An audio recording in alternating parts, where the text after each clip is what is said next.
بسم اللہ الرحمن الرحیم۔ برکت کو سمجھنے کے لیے ایک مثال۔ ایک شخص نے حضرت علی ابن ابی طالب رضی اللہ تعالیٰ عنہ سے سوال کیا کہ کتے بیک وقت 7 بچے جنتے ہیں، جبکہ بھیڑ بکریاں بیک وقت 1 یا 2 یا پھر 3 بچے جنتی ہیں۔ اس کے باوجود بھیڑ بکریوں کی تعداد ہر جگہ کتوں سے زیادہ ہوتی ہے، حالانکہ ہم آئے روز بکریوں کو ذبح بھی کرتے ہیں، قربانی کرتے ہیں، پھر بھی وہ ہمیشہ کتوں سے زیادہ ہوتی ہیں۔ حضرت علی نے فرمایا، یہی چیز برکت ہے۔ اس شخص نے کہا، برکت بھیڑ بکریوں میں ہی کیوں، کتوں میں کیوں نہیں؟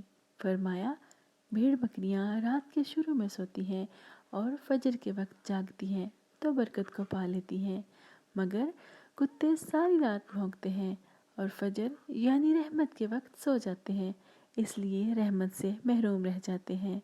میں تمہیں نصیحت کرتا ہوں کہ رات کو جلد سو جاؤ اور صبح جلدی اٹھو، یہی رزق اور اولاد میں برکت کا ذریعہ ہے۔